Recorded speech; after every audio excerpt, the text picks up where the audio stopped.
Quiero contarles sobre una historia, un correo electrónico que nosotros recibimos hace un par de años, y era un hombre angustiado. Era un hombre que nos escribía a nosotros con el corazón roto. Él nos escribe y nos dice que su hija en su primer año de universidad, ella era la mejor estudiante cristiana de su secundaria. Ella ganó una beca de organizaciones cristianas para ir a la universidad, y ella quería ir a la universidad a evangelizar el campus. Ella se fue a la Universidad de Carolina del Norte en Chapel Hill, y 4 semanas de haber comenzado sus estudios universitarios, ella llama a su papá y le dice: papá, ya no creo en Dios. Con 4 semanas de haber entrado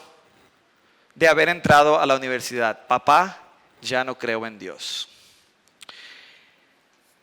Ella dice: mi profesora de religión es atea y me dijo que nadie sabe quién escribió los evangelios y que hay errores en la Biblia, por eso voy a abandonar mi fe. ¿Ustedes creen que este es un caso habitual o es un caso poco común? Habitual. Las estadísticas nos muestran que 3 de cada 4 jóvenes cristianos, no estamos hablando de personas al azar, estamos hablando jóvenes que han sido criados dentro de la iglesia, 3 de cada 4 abandonan su fe cuando entran a la universidad porque no saben por qué creen lo que creen. Se les da un cristianismo emocional y se les deja de lado las enseñanzas intelectuales. Nosotros estamos llamados a amar a nuestro Dios con toda nuestra mente también. Ahora, estos jóvenes reciben muchos argumentos en contra de la existencia de Dios. ¿Qué pasaría si yo les dijera que los mejores argumentos en contra de Dios en realidad prueban y demuestran que Dios existe? Usualmente los ateos utilizan argumentos como la ciencia, el mal, la moralidad y la razón para decir que estas cosas argumentan en contra de la existencia de un creador. Por ejemplo, David Silverman, el expresidente de la Asociación de Ateos Americanos, dice que Dios es un mito y la razón es atea por naturaleza. Steven Weinberg, quien es un físico teórico, dice: personalmente siento que la enseñanza de la ciencia moderna es corrosiva para las creencias religiosas y estoy de acuerdo con eso. Si los científicos pueden destruir la influencia de la religión en los jóvenes, entonces creo que es la contribución más importante que podemos hacer. Christopher Hitchens, que murió hace ya unos años, él dijo: considero que es moralmente superior ser ateo, prefiero vivir sin esa horrible mentalidad de esclavo que es la religión. Argumentos a favor del ateísmo, eso es lo que dicen ellos. Pero yo les diría a ustedes que estos no son argumentos a favor del ateísmo. Estos argumentos son robados directamente de Dios. ¿Por qué? Porque ninguno de ellos fuera posible si Dios no existiera. Vamos a ver cómo estos aspectos de la realidad encuentran su base o fundamento en Dios mismo. Los ateos tienen que robarle a Dios para poder argumentar en su contra. Hay una lista o un grupo de aspectos inmateriales que los ateos usan, y la vamos a ver en la pantalla, para argumentar en contra de él. Número 1 es la causalidad. Voy a arreglarme el micrófono. Ahora sí. Número 1 es la causalidad. Ellos afirman, esta ley afirma,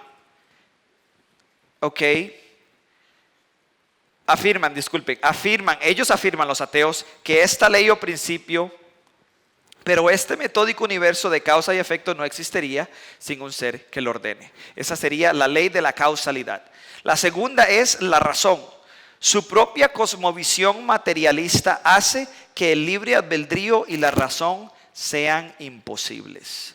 La número 3 sería la información. Ellos llenan libros con información en contra de Dios, pero niegan que una mente suprema es necesaria para explicar los altos grados de información compleja que se encuentran en nuestra naturaleza, como lo vimos en la charla del doctor Antonio Cruz. Luego, ellos también se aferran de la moralidad y afirman que no existe la moralidad objetiva y al mismo tiempo intentan imponer sus propios códigos morales como si fueran universales. El mal es otro problema. Ellos afirman que el mal y el bien no existen, pero viven indignados por la maldad del Dios de la Biblia. Y al final, la ciencia. Actúan como si el método científico fuera exclusivamente ateo. No se dan cuenta que no podríamos hacer ciencia de manera confiable si el ateísmo fuera cierto. Entonces nosotros tenemos un grupo de realidades inmateriales que los ateos utilizan, pero que no existirían si Dios no existe. Los ateos son materialistas, pero todos estos aspectos de la realidad tienen un fundamento inmaterial basado en Dios. Por lo tanto, cuando los ateos mencionan alguno de ellos para apoyar el ateísmo, están robándole a Dios para poder argumentar en su contra. En otras palabras, los ateos están cometiendo crímenes intelectuales cuando citan estos aspectos de la realidad para argumentar en contra de Dios. Y nosotros debemos de señalar sus inconsistencias porque nosotros estamos llamados a hacerlo. Nosotros se nos llama a destruir argumentos y toda altivez que se levanta en contra del conocimiento de Dios y llevamos cautivo todo pensamiento para que se someta a Cristo. Y antes de comenzar, me gustaría decirles a ustedes que debemos siempre de acordarnos que nuestra lucha no es contra otras personas. Es contra fuerzas espirituales malignas, contra poderes, autoridades, contra potestades que dominan este mundo de tinieblas. Por eso tenemos el deber de refutar estas ideas que son obstáculos para muchos, para llevarlos al pie de la cruz. Ahora, vamos a comenzar con la ley de la causalidad. Este va a ser el primer punto que vamos a ver que los ateos le roban a Dios para argumentar contra él. La causalidad, este término describe la relación entre causas y efectos. Es fundamental en todas las ciencias naturales, especialmente en la física. En resumen, esta ley o principio dice que todo efecto tiene una causa, o mejor dicho, todo efecto debe tener una causa adecuada que le anteceda. Existen varios argumentos a favor de la existencia de Dios. Hemos visto varios acá en la conferencia hasta este punto, en el Congreso. Pero hay uno que me encanta que resalta la necesidad de esta ley de la causalidad. El argumento cosmológico Kalam, voy a presentarlo de una forma que es un silogismo deductivo, lo cual es un tipo de razonamiento lógico. ¿Cuántos de ustedes acá han llevado lógica y saben lo que es un silogismo? Es una manera de un razonamiento lógico donde tenemos dos premisas o dos razones y estas nos ayudan a llegar a una conclusión necesaria. La primera premisa o razón es la siguiente: todo lo que comienza a existir tiene una causa. No es controversial. La segunda es: el universo comenzó a existir. Y ya hemos visto por medio de las razones que nos ha dado el doctor Antonio Cruz que el universo comenzó a existir. Por lo tanto, el universo tiene una causa. Es una conclusión necesaria si la premisa número 1, razón número 1 es verdad y la premisa número 2 y la razón número 2 es verdad. Entonces es un argumento sólido y no podemos escapar esta conclusión.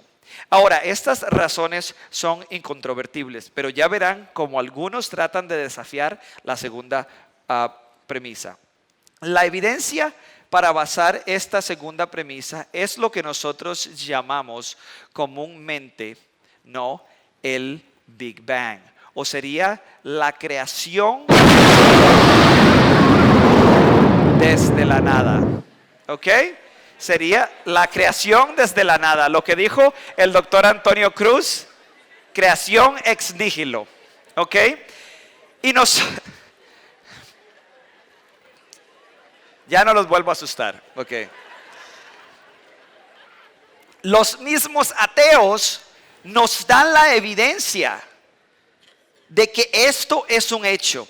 Por ejemplo, el doctor Stephen Hawking, que murió hace poco, él dice lo siguiente.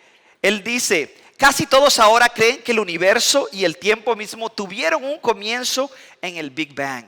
Nosotros vemos acá que él afirma el consenso que existe en la comunidad científica. Vemos que hay una fuerza del argumento porque esto es una persona que era atea, que más bien estaba en contra de la creencia de Dios y no a favor. Y nosotros vemos que la afirmación de un opositor de nuestra creencia nos valida o nos ayuda a darle más fuerza a este argumento. Ahora también vemos al doctor Alexander Vilenkin, a quien conocimos hace rato por medio de la charla del doctor Cruz, y él dice, con la prueba ahora en existencia, los cosmólogos ya no se pueden esconder detrás de la posibilidad de un universo pasado eterno. Ya no existe escape. Ellos tienen que enfrentar el problema de un comienzo cósmico. ¿Por qué es un problema? Porque ellos querían que el universo continuara siendo eterno. Ellos querían que el universo no tuviera un comienzo. ¿Por qué? Porque se acerca mucho al primer verso de la Biblia. En el principio Dios creó los cielos y la tierra. Entonces nosotros vemos estas realidades que los mismos ateos nos están dando la evidencia. ¿Ok? También tenemos la relatividad general de Einstein, que nos dice que no solo se exige un comienzo absoluto, pero sabemos que el tiempo, el espacio y la materia fueron creados en un punto finito en el pasado. El astrónomo Edwin Hubble nos muestra o le mostró a Einstein prueba de que él estaba en lo correcto. Aquí lo vemos a él en el observatorio de Mount Wilson, donde él midió las distancias entre las galaxias y determinó el valor de la velocidad de la expansión del universo. Es más, cuando nosotros vemos que el universo se está expandiendo, no estamos diciendo que las galaxias se están moviendo una más lejos de la otra en un sentido donde se está moviendo en el espacio. No, el espacio en sí se está moviendo. Es como si tuviéramos un balón, como si tuviéramos un globo, ¿ok? Y el globo se comenzara a expandir y los puntitos en el globo se comienzan a mover, a alejarse, pero es el espacio mismo que se está expandiendo. Es el espacio mismo que se está expandiendo. Y nosotros lo que vemos es que Edwin Hubble dice, hey, si el tiempo se invirtiera, el universo colapsaría nuevamente en la nada. En otras palabras, si nosotros viéramos un video de YouTube donde se grabó desde el comienzo del universo y le damos play en reversa, esto es lo que veríamos.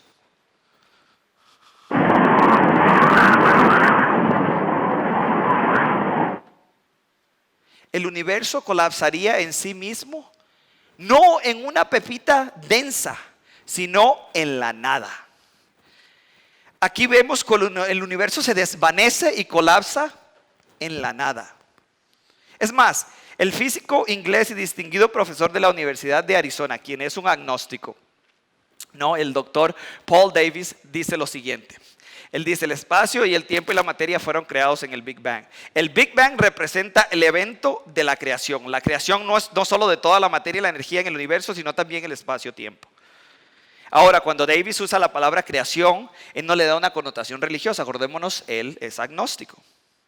¿Ok? Él se refiere al hecho de que el universo, la realidad y el plano espacio-temporal tuvo que haber sido causado por algo más. Wow. Ahora, basados en esta información, nosotros podemos llegar a una conclusión fácil. Si el universo tuvo un inicio, el universo tuvo que haber tenido un iniciador.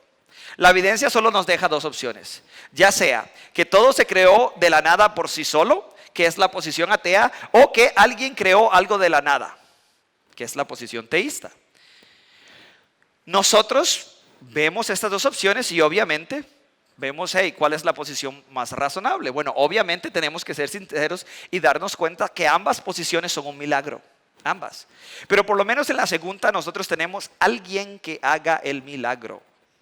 En la primera estamos diciendo que todo se creó de la nada por sí solo, por sí mismo. ¿Ok? Ahora, basado en esto que nosotros sabemos, podemos llegar a la conclusión de que la causa debe tener diferentes atributos. Número uno, esta causa debe de ser inmaterial. ¿Por qué? Porque la materia comenzó a existir en lo que llamamos nosotros el Big Bang o el inicio del universo. También sabemos que tiene que ser atemporal, o sea que no puede poseer o estar dentro del tiempo, porque el tiempo también comenzó a existir en ese punto finito en el pasado, y tiene que ser espacial, o sea que no puede estar dentro del espacio porque el espacio no existía. Tiene que ser extremadamente poderosa porque comenzó a crear de la nada. No había materia preexistente. También tiene que ser personal. ¿Por qué tiene que ser personal? Porque decidió crear voluntariamente. Las fuerzas naturales como la gravedad son constantes, carecen de poder de evolución o de voluntad propia. Y tiene que ser supremamente inteligente porque creó un universo con un diseño impresionante, con seres que poseen una complejidad y una biológica magistral. Ahora, cuando yo voy a universidades alrededor del mundo y en los Estados Unidos, esto es lo que me encuentro. Estoy dando una charla, pongo esta diapositiva que les acaba de mostrar y hago la pregunta: ¿cuál posición es más razonable? Y usualmente los ateos que están en la audiencia dicen la primera. Obviamente tienen que escoger la primera porque la segunda va en contra de sus creencias.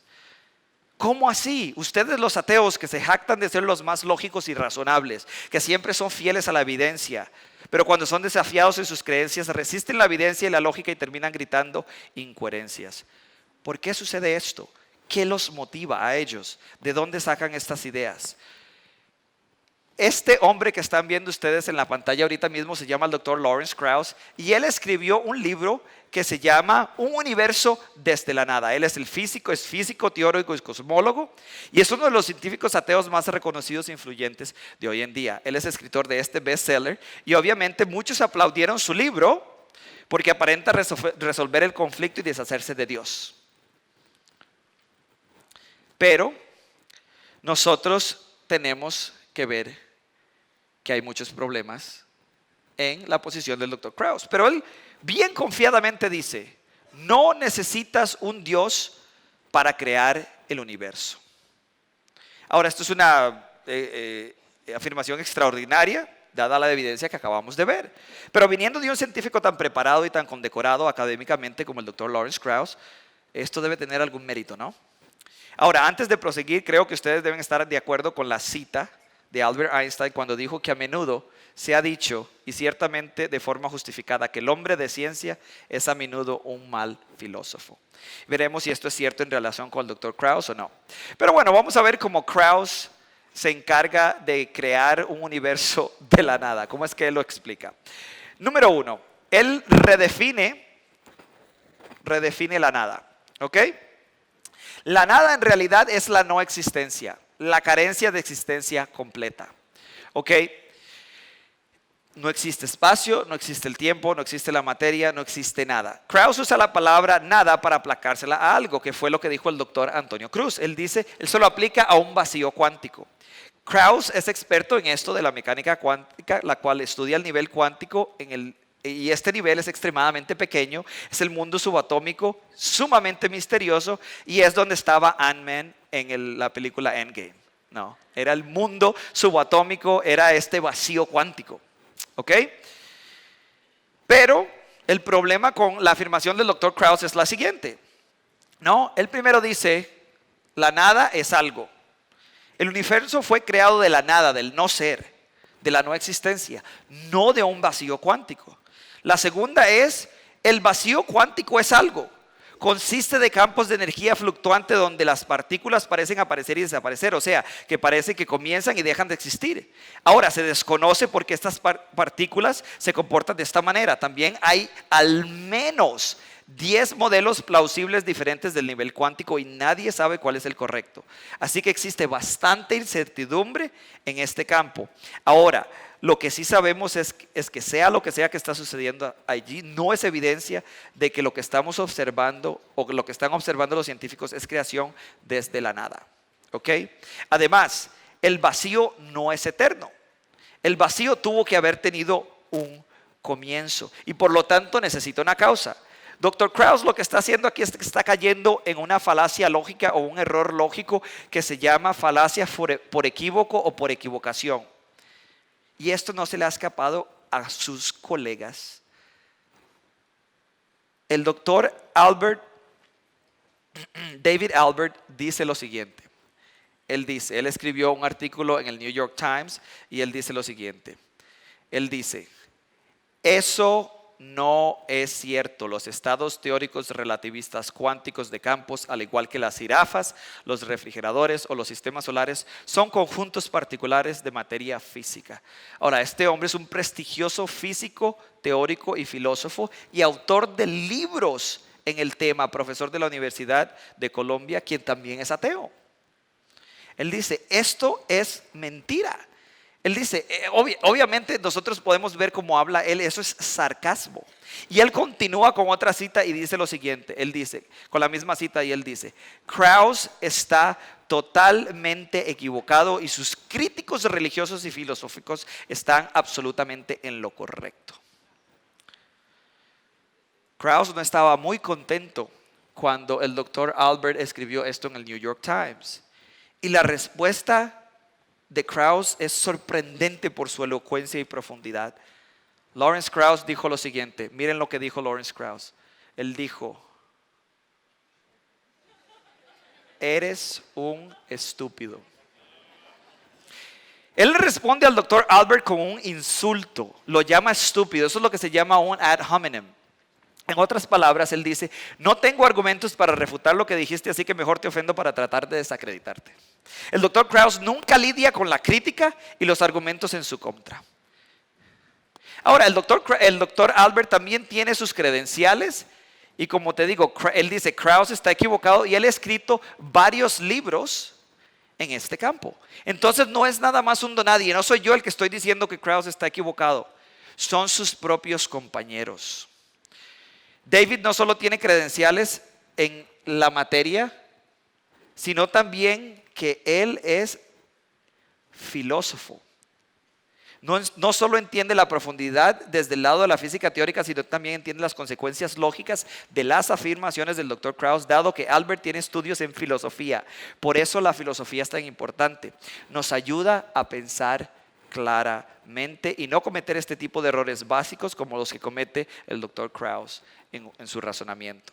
Ahora nosotros vamos a ver el segundo punto. El Dr. Krauss dice lo siguiente. Él asume las leyes de la física. Una excelente pregunta que le podríamos hacer al Dr. Krauss es la siguiente. ¿De dónde vienen las leyes de la física? ¿Ok? Nosotros sabemos que si hay una ley, tiene que provenir de un legislador o un dador de esa ley. Es más, esta pregunta la hicieron en uno de los grandes debates entre científicos brillantes. Uno era ateo y el otro cristiano. Era el debate entre el doctor Richard Dawkins y el doctor John Lennox. Mientras ellos debatían debajo de este impresionante esqueleto de dinosaurio, al doctor Dawkins, quien es un biólogo evolutivo de esa misma universidad, le preguntan, ¿de dónde vienen las leyes de la física? ¿Ok? Y él responde, no tengo idea, pero involucrar a Dios en esto no ayuda en nada. ¿Qué? Señor Dawkins, involucrar a Dios sí ayuda y mucho, dado que tenemos que responder de dónde vienen estas leyes, por qué actúan ordenadas y consistentemente y por qué son tan precisas. Es más, por eso el mismo doctor Paul Davies escribió un artículo titulado Tomando la ciencia por fe. Y él hacía este mismo tipo de preguntas. Él dice, ¿por qué existen las leyes naturales precisamente ordenadas? Y él dice, los científicos toman las ordenadas leyes de la física por fe. Y que esas leyes están expresadas en una ordenada relación matemática. Es más, esto es similar de lo que dice que el doctor Albert Einstein dijo, que lo más incomprensible del mundo es que es del todo comprensible. En otras palabras, ¿cómo es que matemáticamente podemos comprender lo que sucede en el universo? ¿Por qué existe este lenguaje universal con el que podemos explicar el mundo en el que vivimos? El doctor Davis continúa y dice lo siguiente. Él dice, A lo largo de los años he preguntado a menudo a mis colegas físicos por qué las leyes de la física son como son. Las respuestas varían desde esa no es una pregunta científica hasta nadie sabe. La respuesta favorita es no existe ninguna razón para que sean como son, solo son así y punto. Eso no es una explicación. Eso es lo que dicen mis hijos cuando no quieren tomar responsabilidad de algo que han hecho. Eso no es una razón de por qué estas leyes son tan razonables. Esto no tiene sentido. Solo decir que son así es una vía de escape. En cambio, para el teísmo cristiano, la respuesta es un diseñador del cual tenemos buena evidencia de su existencia. Para ellos es fe ciega. Es más, la precisión de las leyes de la naturaleza es impresionante. Echémosle un vistazo. Una vez más, el doctor Stephen Hawking nos ayuda. Stephen Hawking dice lo siguiente. Él dice, si el índice de la velocidad de expansión del universo hubiera variado en una parte en 1.000 millones de milisegundos después del Big Bang, el universo hubiera colapsado en sí mismo, nunca hubiera desarrollado galaxias. Eso lo vimos en el video que tocó el doctor Cruz. Y esa precisión extrema no solo se dio en el comienzo del universo, sino que se da ahora mismo. Nosotros vimos la fuerza de la gravedad. Si la fuerza gravitacional fuera alterada, dame un segundo. Si la fuerza de la gravedad, vamos a regresar antes de montarnos en la nave espacial. Ok. Vamos a ver si puedo regresar y si no. Aquí. Ok, ahí estamos. Build one. Ok. Si la fuerza gravitacional fuera alterada en más de una parte en 10 a la 40ª potencia, las estrellas nunca hubieran existido y subsecuentemente nosotros tampoco. Entonces nosotros sabemos que hay un ajuste fino, increíble en el universo. Y ahora sí, montémonos en la nave espacial.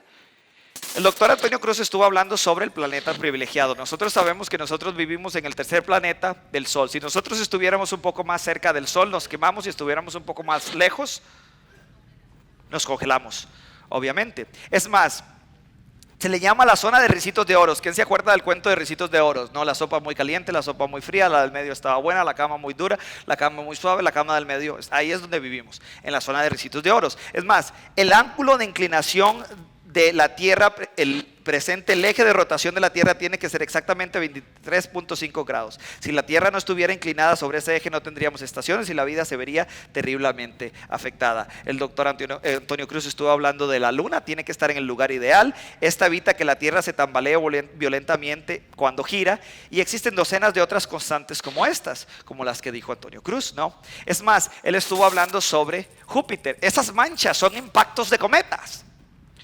Júpiter es la aspiradora cósmica, es el guardaespaldas del planeta Tierra. Tiene que estar donde esté para que los fragmentos de estos cuerpos celestiales no destruyan la vida como la conocemos hoy en el planeta Tierra.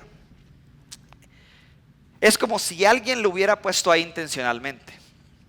Es más, nosotros vemos los planetas, vemos la Tierra, Júpiter, Saturno, Urano.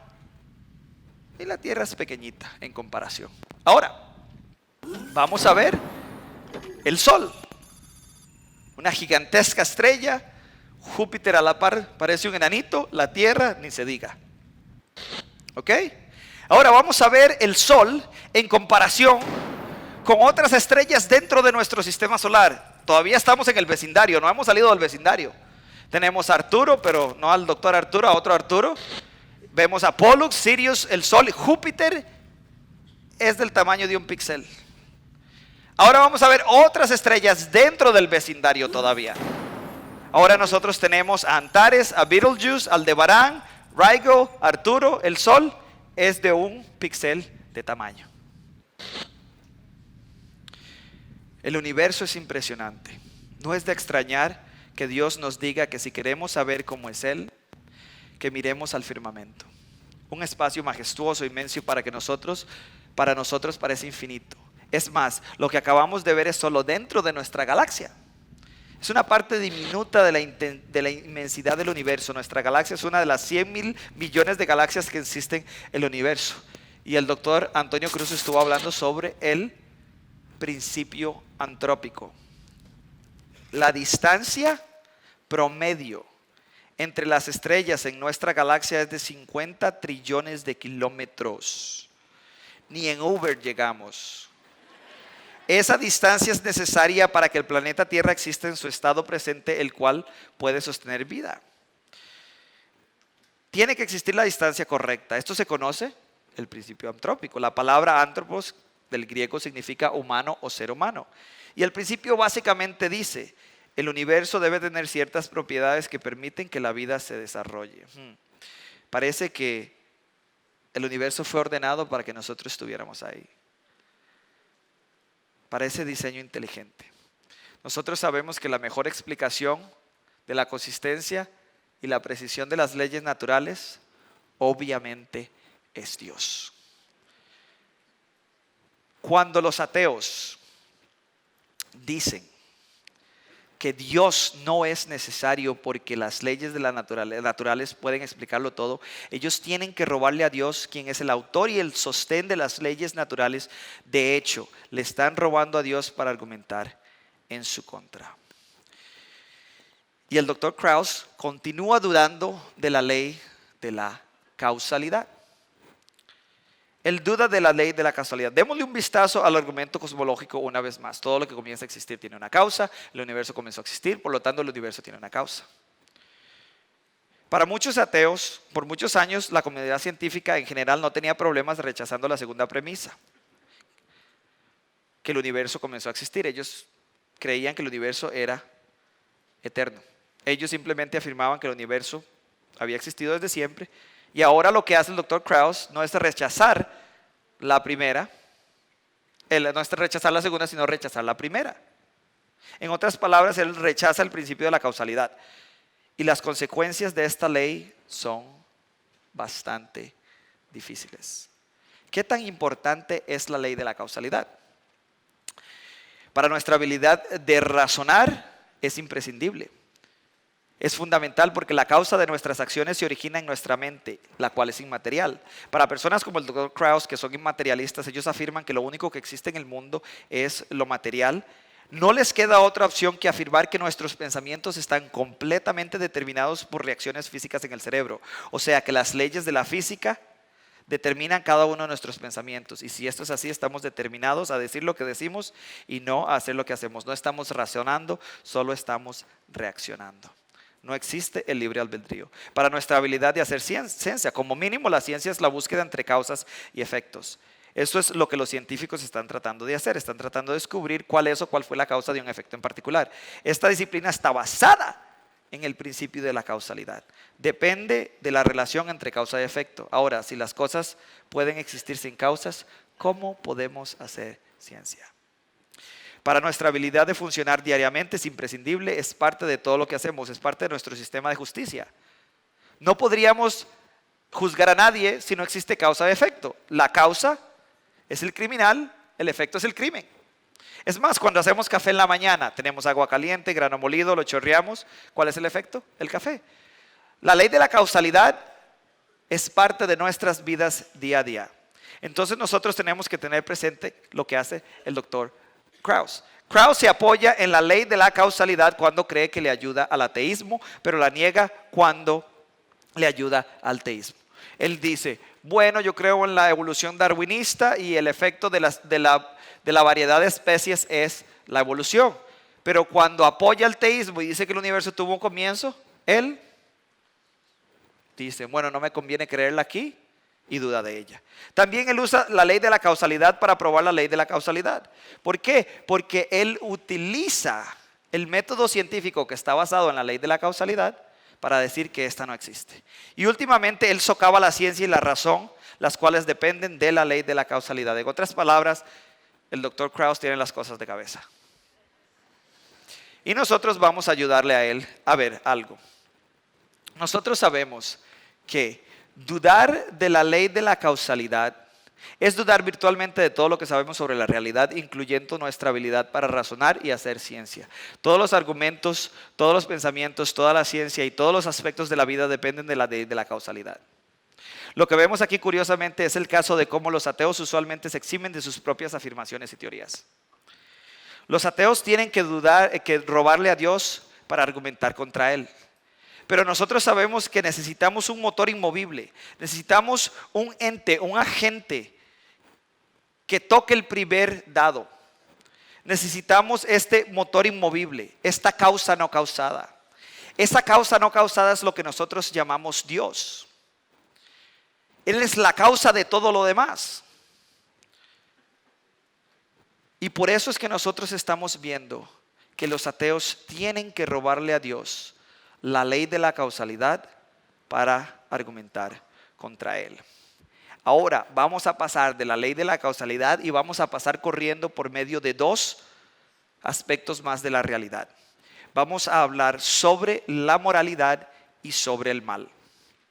¿Ok?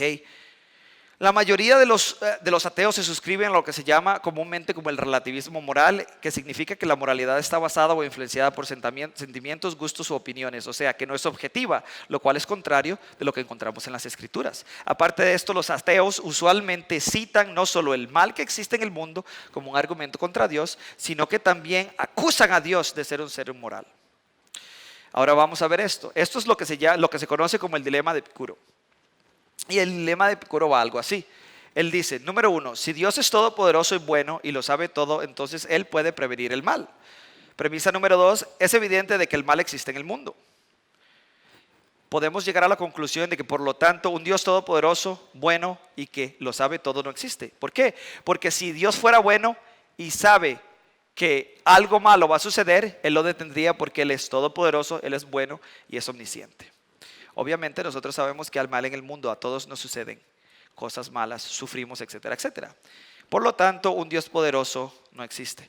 Ahora nosotros vemos que este argumento es bastante poderoso cuando lo vemos de buenas a primeras. Y el doctor Richard Dawkins obviamente sabe que esto es una realidad. El doctor Richard Dawkins en su libro El espejismo de Dios, él dice lo siguiente. Él dice, el Dios del Antiguo Testamento es el personaje más desagradable de todos los relatos de ficción, celoso y orgulloso de serlo, un monstruo controlador, inclemente, mezquino, injusto, un limpiador étnico, sediento de sangre y vengativo, un bravucón, misógino, homófobo, racista, infanticida, genocida, filicida, pestilente, megalomano, sadomasoquista y caprichosamente maligno. ¡Wow! Obviamente él ve el poder de este argumento y él tiene una brújula moral puesto que cree que ciertos actos son verdaderamente inmorales. Entonces la pregunta del $1.000.000 es la siguiente: ¿hacia dónde apunta nuestra brújula moral? Quiero que pongan atención, a ver si pueden encontrar, pueden decirme la respuesta. ¿Alguien conoce a esta dama que ven ustedes en el monitor? ¿Alguien la conoce? ¿Se les hace parecida? ¿No? ¿No? Ok, sigamos. ¿Alguien conoce a estos dos niños y a este hombre que ustedes están viendo en la pantalla ahorita mismo? ¿No? ¿No? ¿Cuál es la relación entre estas dos personas, entre este grupo de personas? ¿Ah? Bueno, yo les voy a decir para pasar esto rápido, para terminar con esta sección. Esta es mi familia, la foto la tomé yo, fuimos a Hollywood Studios, ella es mi tía Shirley, mi tío Carmelo y eso es mi hija Leda y mi hijo Aiden, ya están un poquito más grandes. Esto fue hace unos años. Quiero que pongan atención. El 4 de septiembre del 2014 yo estaba en mi oficina cuando sonó el teléfono, exactamente a las 9:43 de la mañana. Yo levanté el teléfono y era mi hermana Rosalba desde Costa Rica. Me dice, Coqui, así es como me llama ella de cariño, me dice, Coqui, algo sucede. Y le digo yo, ¿qué pasa, Rosalba? Y ella me dice, estaba hablando con tu tía Shirley y de un pronto a otro ella comenzó a gritar, me dijo, ahí viene, ayúdame por favor, ahí viene, ayúdame, ayúdame. De un pronto a otro oí un disparo y silencio. Traté de llamarla una y otra vez, no contestó el teléfono. Por favor, llama a su patrona, ve a ver si ella está bien. Yo inmediatamente llamé al 911, llamé a la dueña del lugar donde ella vivía, donde estaba trabajando mi tía, y me monté en mi vehículo. A los 5 minutos de haberme montado en el vehículo recibo otra llamada y es de mi tío. Mi tío Carmelo me dice, hola Jorge, ¿cómo estás? Le digo yo, bien Carmelo, ¿te puedo preguntar algo? Y me dice, no te preocupes, yo nada más te llamo para decirte que acabo de matar a tu tía y que voy a decirte dónde la policía puede encontrar mi cuerpo. Estoy a punto de suicidarme. Chao. Como si no hubiera sucedido nada. Ahora, yo les digo una cosa. Si el ateísmo es verdad, en realidad es la opinión de mi tío contra la mía, porque la moralidad es subjetiva. Pero yo todavía tuve que pasar por el duro momento de llegar a decirle a mis hijos que la única mujer que ellos conocían como su abuela se la acababa de arrancar de los brazos el hombre que ellos querían como si fuera su propio abuelo. El doctor Dawkins dice que el asesinato de mi tía fue solo mala suerte. Estar en un lugar equivocado, en el momento equivocado, y no existe un propósito para la muerte de mi tía. Y de mi tío, porque yo lo amaba también. Él dice, en un universo de fuerzas físicas ciegas y replicación genética, algunas personas van a salir lastimadas, otras personas van a tener suerte, no encontrarás ninguna rima o razón para ello, ninguna justicia. En el fondo no hay ningún diseño, ningún propósito, ningún mal, ningún bien, nada más una fe ciega e implacable indiferencia al ADN, ni lo sabe ni le importa, el ADN solo es y bailamos al ritmo de su música.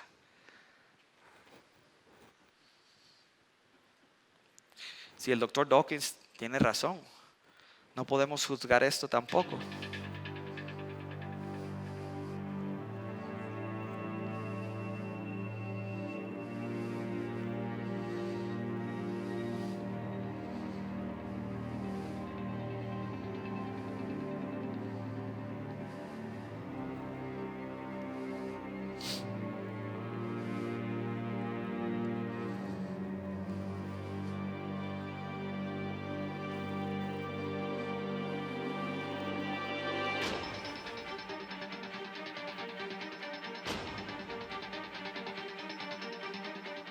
Esas son imágenes del holocausto judío. Si el doctor Dawkins y la gran mayoría de los ateos relativistas están en lo correcto, ellos renuncian al derecho de juzgar de cualquier acto inmoral, dado que la maldad es solo una ilusión. Ahora, en esta próxima cita que voy a mostrar de uno de mis autores favoritos que fue ateo, le ilumina este asunto de una manera impresionante. Veamos. Él dice lo siguiente. Él dice: cuando era ateo, mi argumento contra Dios era que el universo me parecía muy cruel e injusto. Pero ¿de dónde sacaba yo la idea de lo que es justo e injusto? ¿Con qué estoy comparando el universo para afirmar que no es justo? Un hombre no llama a una línea torcida a menos de que sepa lo que es una línea recta. ¿Con qué estaba comparando este universo cuando lo llamaba injusto?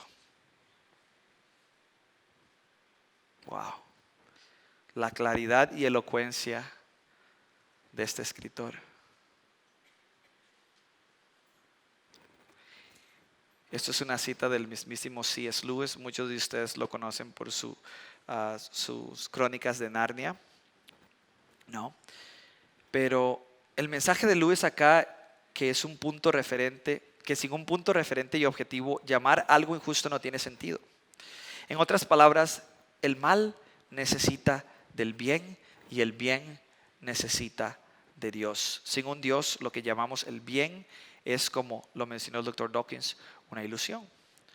Todos, absolutamente todos nosotros sabemos que es objetivamente inmoral violar a un niño por diversión. La persona que te dice que esto no es inmoral no necesita un argumento, necesita un psiquiátrico. Es más, tirar a tu abuelita en silla de ruedas por unas gradas, cualquier persona en cualquier país, en cualquier planeta te va a decir que eso es inmoral, porque es una persona indefensa. Pero nosotros vemos que cuando el doctor Dawkins dice la cita que vimos hace un rato, no la voy a repetir, no la voy a leer, quiero que se enfoquen en una palabra. Él dice que Dios es injusto. Injusto. Él nos dijo que no existía el bien y no existía el mal, pero ahora está utilizando un estándar de justicia. ¿Qué es lo que está haciendo el doctor Dawkins? Está robándole a Dios para argumentar contra él. Es más, el doctor Ravi Zacharias, como es de costumbre, refuta a Dawkins de una manera magistral. Él dice: cuando usted dice que hay demasiado mal en este mundo, usted asume que existe el bien. Cuando asumes que existe el bien, asumes que hay una ley moral la cual podemos usar para diferenciar entre el bien y el mal. Pero si usted asume la ley moral, debe postular un legislador que dé esta ley moral.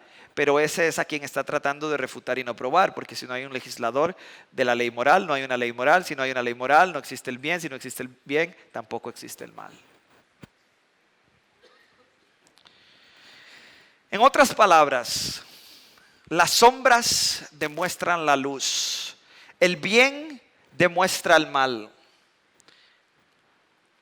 Nosotros sabemos que puede existir luz sin sombras, pero no pueden existir sombras sin luz.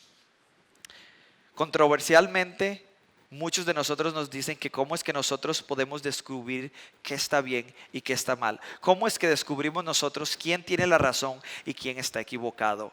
¿Es que nosotros vemos a la Madre Teresa como un ejemplo del bien? ¿O nosotros tal vez podemos utilizar a una persona como Hitler para ver cuál es el ejemplo del mal? ¿Cómo es que nosotros decidimos quién está bien y quién está equivocado? Obviamente muchas personas que estaban con Adolfo Hitler creyeron que lo que él estaba haciendo estaba bien. Vamos a hacer un ejercicio muy rápido. ¿Cómo descubrimos nosotros cuál de estos dos mapas es mejor? Voy a presentarles dos mapas y ustedes me van a ayudar a decidir cuál es el mejor. El mapa número 1 está acá. Es un mapa de Escocia. El mapa número 2 está acá. Es otro mapa de Escocia. ¿Cómo es que ustedes pueden descubrir cuál de los dos mapas es mejor? Alguien que me diga, ¿qué necesitamos? ¿Ah? ¿Conocer el verdadero qué? ¿Ah? ¿Cómo? No, necesitamos una cosa. Necesitamos un lugar real, objetivo, llamado Escocia, para nosotros poder tener un referente real y objetivo. Y aunque nosotros nos damos cuenta que el mapa 1 no es exacto, es una mejor representación de Escocia que el mapa 2. Entonces nosotros necesitamos un estándar objetivo. En este caso es Escocia, el país. ¿Ok? Entonces cuando nosotros vemos cómo decidimos entre el bien y el mal, no es la Madre Teresa, no es Hitler, es la naturaleza inmutable de Dios. Ese es nuestro estándar de medida. Nosotros no nos comparamos nosotros con Hitler para ver si somos buenos, ni nos comparamos con la Madre Teresa para ver si somos buenos. Nosotros sabemos que el estándar de justicia, el estándar de perfección, lo bueno es la naturaleza inmutable de Dios. Ahora, todos los ateos que son consistentes con el relativismo nunca viven como relativistas. Es imposible, es invivible vivir como relativistas. Imaginémonos que una persona que vive como un relativista moral, una persona que tiene una adicción a las drogas, él viene y yo voy caminando por la calle y me saca una pistola y me roba el celular. Me lo quita para ir a venderlo para comprar drogas. Y cuando va llegando al lugar donde vende drogas, el vendedor de drogas le saca una pistola a él, quien obviamente creyó que robar estaba bien, y le quita el celular a él. Inmediatamente él va a decir, mi relativismo moral ahora se va a convertir en un objetivismo moral. Él se vuelve objetivista moral al momento que le hacen una injusticia a él. ¿Por qué? Porque nosotros demostramos que la moralidad es objetiva no por nuestras acciones, sino por nuestras reacciones. El argumento moral va algo así. Premisa número 1. Toda ley tiene un legislador. Premisa número 2. Existe una ley moral objetiva. Y lo sabemos. Está escrita en nuestros corazones. No la podemos negar. Desde que somos niños. Es más, ese es el argumento que es imposible no conocer. Por lo tanto, existe un legislador moral objetivo y ese es a quien llamamos Dios. Dios hará justicia, no solo para mí, sino también hará justicia para mi tía, para todos los que estuvieron envueltos en este problema y para todos ustedes que han sido heridos, han sufrido, han sido lastimados, han perdido personas queridas. Si Dios existe y la moralidad es objetiva, Él se va a encargar de arreglar eso. Porque Él no va a dejar que algo que sea injusto quede sin castigo. Ahora, el doctor Dawkins parece que habla de ambos lados de la boca. Él dice lo siguiente. Él dice, en un universo de fuerzas físicas, ya vimos todo esto. Él dice que no hay ninguna justicia. Y él dice que no existe ni el bien ni el mal. Pero del otro lado, él dice, siempre he dicho que soy ferviente antidarwinista cuando se trata de la forma en que debemos organizar nuestras vidas y nuestra moralidad. Queremos evitar basar nuestra sociedad en principios darwinistas. ¿Por qué será? Porque él sabe que vivir como un relativista moral, como lo dicta la evolución, si es que es cierta, es imposible. Esto es otro claro ejemplo clásico de cómo los ateos tienen que robarle a Dios para argumentar contra él. Vamos a ver dos inconsistencias del doctor Richard Dawkins. Dawkins afirma que la moralidad objetiva no existe y al mismo tiempo intenta imponer sus propios códigos morales y deberes morales como objetivos. Y segundo, él afirma que ni el bien ni el mal existen, que solo bailamos al ritmo de nuestro ADN, pero por otro lado vive indignado por el malvado Dios de la Biblia. O sea, que tiene que robarle a Dios y tiene que ser inconsistente, porque él sigue juzgando incesantemente a Dios del Antiguo Testamento, al quien llama tirano, pero al mismo tiempo él dice, no existe ni el mal ni el bien, solo bailamos al ritmo de nuestro ADN. En conclusión, nosotros vemos que la moralidad y el mal serían imposibles si el ateísmo, el cual es fundamentalmente materialista, fuera verdadero. Todos los juicios morales, todas las injusticias, toda la tragedia y todo el mal sería reducido a una insignificante opinión personal. La objetividad de la moral depende de Dios. No podemos escaparnos, esto es lo que corresponde a la realidad. Los ateos tienen que robarle un estándar de justicia a Dios para argumentar contra Él. Pero el estándar de justicia no existiría si Dios no existe. Creo que hemos demostrado que no solo el bien y el mal son reales, sino que la moralidad en sí es objetiva y está fundamentada en la naturaleza de Dios. Nosotros podríamos decir que todo lo que se aleja de Dios es lo malo y cualquier acto que hagamos, cualquier cosa que se acerque a este estándar trascendente es lo que llamamos lo bueno. Si alguien actúa de manera consistente con este estándar, o sea que está más cerca de este estándar que es trascendente, es lo que consideramos el bien y lo que se aleja el mal. Por eso es que los ateos continúan cometiendo crímenes intelectuales y le continúan robando a Dios para argumentar contra Él. Espero que nos haya quedado claro que todos estos aspectos de la realidad no solo son inmateriales, sino que también necesitan de la existencia de Dios para ser reales. La causalidad, la información, la moralidad no existirían sin Dios y sería imposible razonar y hacer ciencia. Los ateos una y otra vez continúan cometiendo crímenes intelectuales cada vez que citan alguno de ellos para argumentar en contra de Dios. Entonces, al principio nosotros pensábamos que estos eran argumentos a favor del ateísmo porque esto es lo que la cultura popular nos dice. Pero nos estamos dando cuenta que no lo son. Ninguno de estos argumentos funciona para los ateos. Estos argumentos son a favor de un Dios que es necesario. Ninguno de ellos existiría si Dios no existe. Es más, ninguno de nosotros existiría si Dios no existe. Nosotros sabemos que la causalidad, la razón, la información, la moralidad, el mal y la ciencia, todos apuntan hacia la existencia de un creador y están fundamentados en Él. Los ateos que utilizan estos aspectos en sus argumentos, cometen crímenes intelectuales al valerse de estos aspectos de la realidad, dado que sin Dios ninguno de ellos existiría. Muchas gracias. Si quieren el caso completo, todo esto viene en el libro Robándole a Dios, bajo el mismo nombre, y pueden recibir la información mandándome un correo o por medio de las redes sociales.